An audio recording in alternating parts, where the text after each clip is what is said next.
திரு கோலாகலம் எப்படி இருக்குன்னு பார்க்குறீங்க? இப்போ அதிமுகவுக்கான கூட்டணி வாய்ப்புகள் அல்லது இப்போ ஒரு ஆண்டு தான் இருக்கு ஆட்சி, இன்னொன்று அவங்க இன்னொரு தேர்தலில் வெற்றி பெற்றே ஆக வேண்டும்ங்கிற கட்டாயத்தில் இருக்கக்கூடிய ஒரு இடத்துல இருக்கிறாங்க அப்படின்னா எப்படி? ரொம்ப நெருக்கடியான நிலையில் ஏடிஎம்கே இருக்குது. ஃபர்ஸ்ட் கூட்டணி ஒன்று தான் அதுக்கு தீர்வாக இருக்க முடியும், ஒரு வலுவான கூட்டணி. இப்போ தொடர்ந்து 2019 திமுக வெற்றி பெற்று கொண்டு வருவதற்கு காரணம் ரொம்ப வலுவான ஒரு ஃபர்மிடபிள் அலையன்ஸை அவங்க இன்னைக்கு வரைக்கும் மெயின்டைன் பண்ணிட்டு வராங்க அப்படிங்கிறது தான் காரணம். ஒருவேளை திமுக பக்கத்தில் இருக்கக்கூடிய இன்னைக்கு இருக்கிற கட்சிகள் எல்லாமே கடந்த காலத்தில் ஏடிஎம்கேயோட இருந்தது தான். அந்த கட்சிகள் எல்லாமே ஏடிஎம்கேயோட இருந்தது அப்படின்னா இன்னைக்கு திமுக இருக்கிற இடத்துல ஏடிஎம்கே இருந்திருக்கும், ஏடிஎம்கே இருக்கிற இடத்துல திமுக இருந்திருக்கும். அப்படிதான். அப்படிங்கிறப்போ வலுவான கூட்டணிங்கிறத தவிர்த்து வேற ஆப்ஷன்ஸ் எடப்பாடியாருக்கு கிடையாது. முதல் விஷயம். அப்படின்னா இப்போ அடுத்தாப்புல யாருடன் கூட்டணி அப்படின்னு இதுல ரெண்டு விதமான இது இருக்கு. ஒன்னு விஜய், அவரோட கூட்டணி வைக்கலாம், அந்த சைட் போகலாமா, இன்னொன்னு பிஜேபி இந்த சைட் போகலாமா அப்படின்றது. இப்ப விஜயை பொறுத்தளவில் விஜயனுடைய ரசிகர்கள் இன்று கட்சியில் இருக்காங்க. அத்தனை பேரும் விஜயை ஒரு முதல்வராக பார்க்குறாங்க. விஜய் ஒரு முதல்வர் கேண்டிடேட் அப்படிங்கிற மாதிரி பார்க்குறாங்க.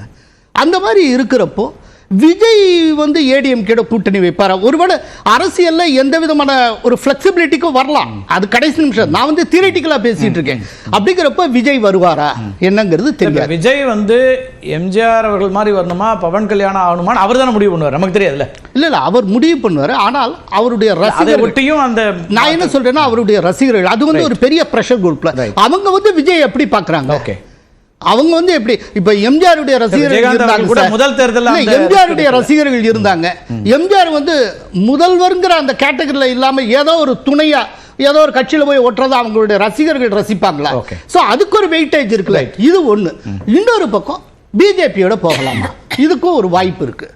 இதுல ஒரு விஷயம் இப்ப பிஜேபிக்கு எப்படி வாய்ப்பு இருக்குன்னு சொல்லி, ஏன்னா தொடர்ச்சியா அவர் பாஜகவோட கூட்டணி இல்லை அப்படிங்கறத உறுதிப்படுத்திக்கிட்டே தானே இருக்கிறார். அதுக்கு முன்னால கூட்டணியிலேயே இருந்திருக்காங்க, கூட்டணி இல்லைங்கிறதுக்கும் வந்திருக்காங்க. இதுக்கு முன்னால ஜெயலலிதா கூட்டணியும் வச்சிருந்திருக்காங்க. அதுக்கப்புறம் என்னுடைய வாழ்க்கையில் எப்போதும் பிஜேபியுடன் கூட்டணி கிடையாது அப்படின்னு சொல்லியிருக்காங்க.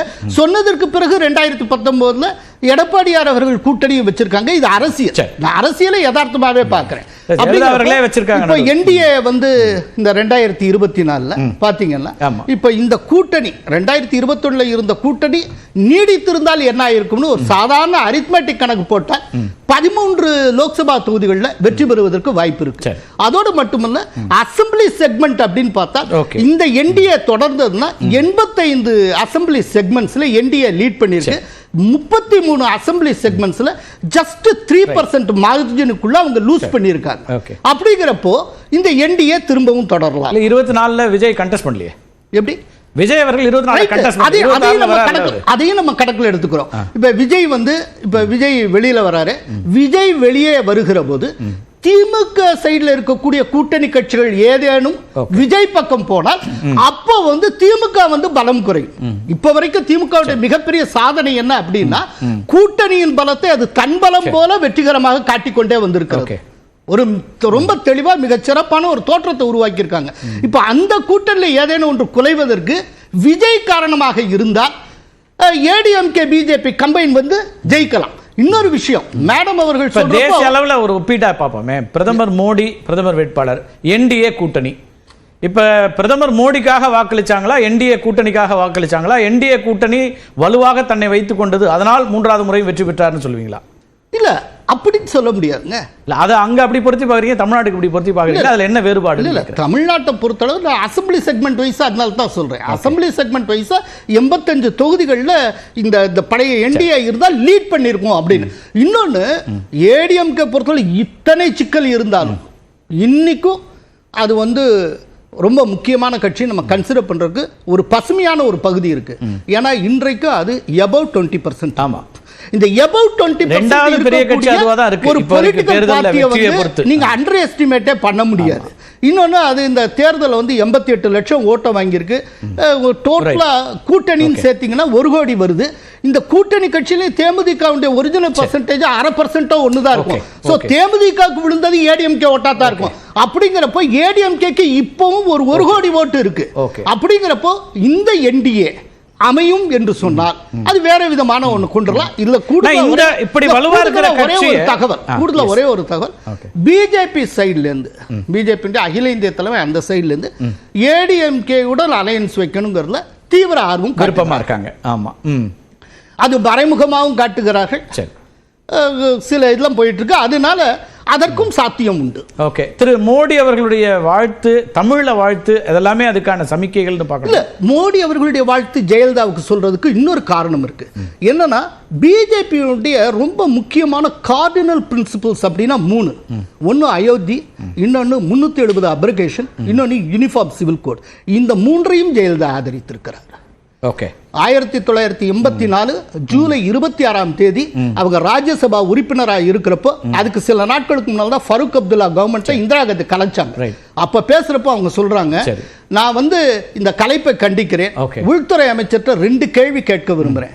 திரும்ப எப்போ இந்த கவர்மெண்ட்டை இன்ஸ்டால் பண்ணுவீங்க?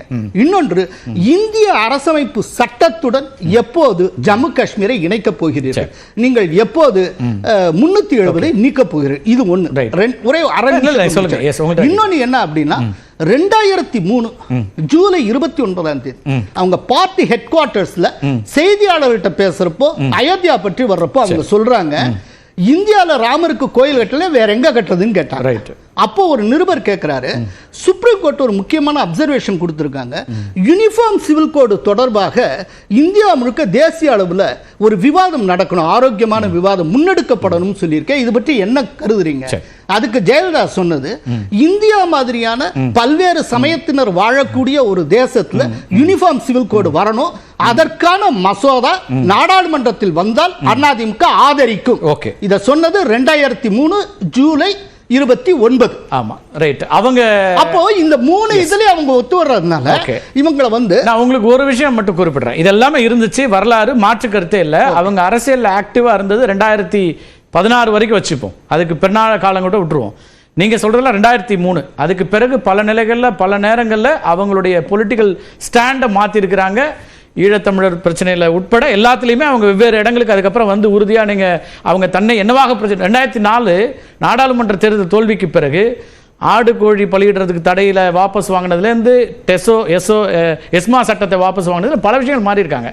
அதே ஜெயலலிதா தான் சொன்னாங்க, எப்போதும் பிஜேபியோட கூட்டணி இல்லைன்னு. உங்க கவனத்தில் நானே சொன்னேன், கடைசி வரைக்கும் அவங்க வைக்க முடியல. அதுதான் சொல்ல வரேன், அதுதான் சொல்றேன். ஜெயலலிதா பிஜேபியோட என்றைக்கும் கூட்டணி இல்லைன்னு சொல்லியிருக்காங்க. ஒண்ணும் இல்லை சார், இப்போ ஹிந்துத்துவ கட்சியான சிவசேனை பிஜேபி எதிர்த்து அரசியல் பண்ணிட்டு, இந்த மாதிரி சொன்னதுக்கு பின்னால அரசியல் காரணங்கள் இருக்கலாம். நான் சொல்றது ஜெயலலிதாவுடைய பொலிட்டிக்கல் அவுட்லுக்க சொல்றேன். அந்த அவுட்லுக் ஒரு சாஃப்ட் ஹிந்துத்துவா பிளஸ் நேஷனலிசம், அதைத்தான் மோடி கணக்குல எடுத்துக்கிறேன். அதே விதமா தான் இப்ப அதிமுக இருக்குன்னு பாக்குறாங்களா? அதாவது ஜெயலலிதா லெகசி அவங்க விட்டுட்டு போக முடியாதுல, அதனால ஒரு அட்வான்டேஜ் எடுத்துக்கலாம்னு நினைக்கிறாங்க. இப்ப இந்த கன்சிடரேஷன் அது உங்க பார்வையில நீங்க ஜெயலலிதாவுடைய லெகசின்றீங்க, கோகுலந்திரா அவர்கள் அதை ஒத்துப்பாங்களான்னு தெரியல. அவங்க பார்வை எப்படிதான் இருந்துச்சு, சாஃப்ட் இந்துத்துவா. ஆனால் நேற்றைக்கு வரைக்கும் நம்ம பார்வை வரைக்கும் 2024 வரைக்கும் அலையன்ஸ்ல இருந்திருக்கு. மற்ற 2 பேருடைய முதல்கட்ட கருத்து எடுத்து